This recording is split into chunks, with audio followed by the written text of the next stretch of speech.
Welcome to today's Explainer.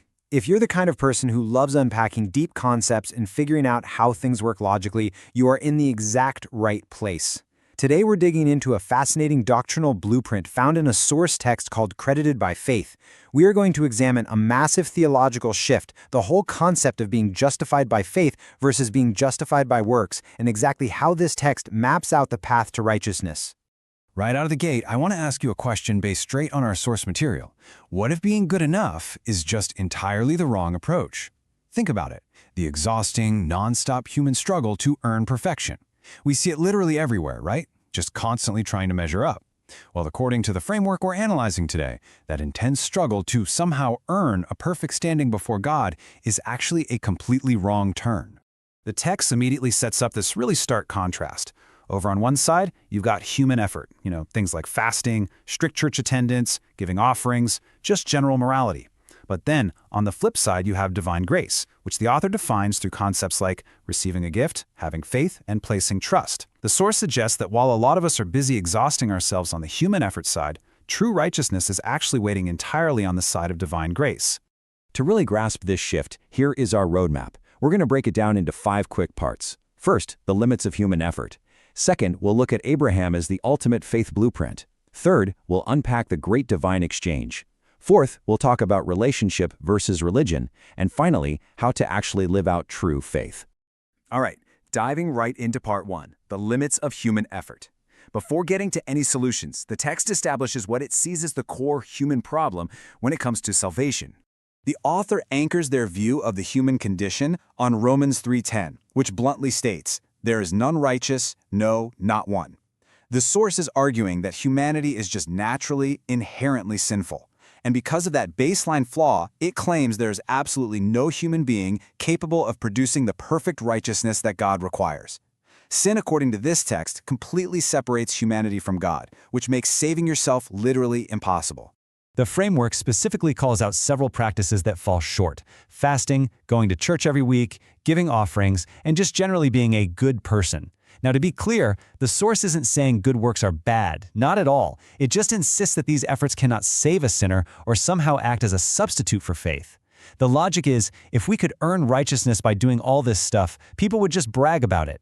Instead, salvation is framed purely as a gift so that all the glory belongs to God alone. Moving on to part 2, Abraham, the faith blueprint. To prove this whole concept works, the source brings in the historical figure of Abraham. Basically, everything we're talking about today pivots on Genesis 15:6. And he believed in the Lord, and he counted it to him for righteousness. Our explainer anchors its entire theological argument right on this specific sentence. Think about it. Abraham wasn't declared right with God because he lived some flawless, perfectly sinless life. The text says it happened simply because he believed. Let's really zero in on that word counted. The source leans heavily into a financial analogy here. It defines counted as being imputed, credited, or directly placed into someone's account. It's kind of like a completely broke person waking up to find incredible riches dropped into their bank account. Money they did absolutely nothing to earn. The text argues that righteousness wasn't Abraham's personal achievement at all. God just credited this perfect standing into Abraham's spiritual account purely because of his faith. But why was Abraham's faith considered such a big deal?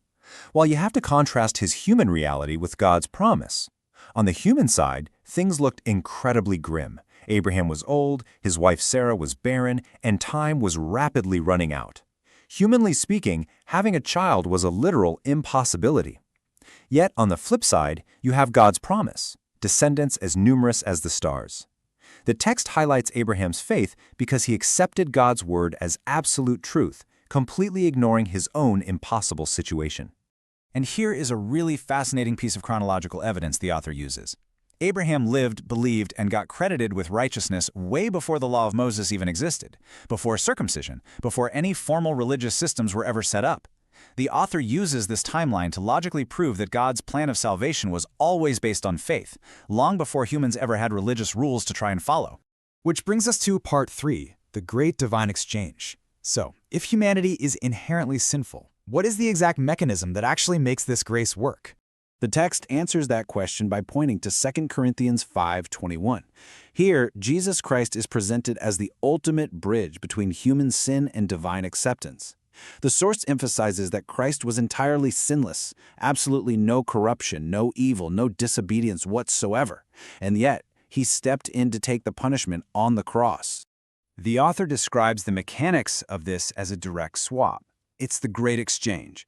Jesus takes human sin and the punishment that comes with it, and in return, the believer receives Jesus' perfect righteousness credited right to their account.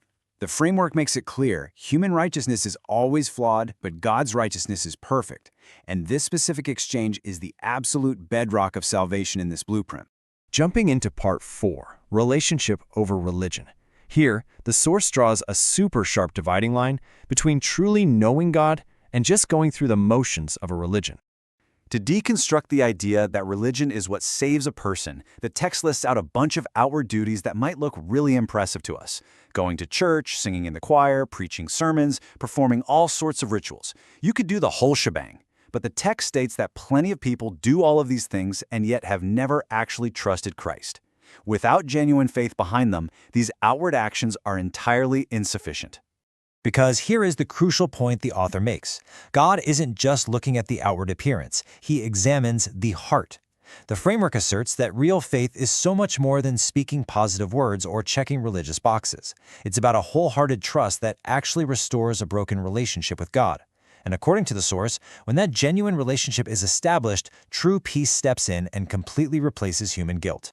Okay, finally, part 5, living out true faith. How does the source material actually apply all these big theological concepts to our everyday lives? The text gives us 4 really practical, actionable steps. First, believe God's word completely. Trust his promises and his timing exactly like Abraham did. Second, intentionally stop depending on your own self-righteousness, your personal achievements, or your perceived goodness. Third, go live a life that actually reflects that newly credited righteousness. And fourth, share this truth, the gospel, with other people who are still exhausting themselves trying to earn their way in. I want to pause on that third step for a second, about living a righteous life. The text points out specific signs: love, obedience, humility, and holiness. But the author is incredibly careful to make this distinction. Those good works absolutely do not save a person. Instead, it's the other way around. A person who has genuinely been saved by grace will just naturally start producing these good works as a byproduct of their transformed life. As we wrap this up, the entire central thesis of our source material really comes down to this one quote. Righteousness is not earned by human effort, it is received by faith in God through Jesus Christ. That is the core doctrinal blueprint we've unpacked today. It is a total, fundamental shift from achieving to receiving.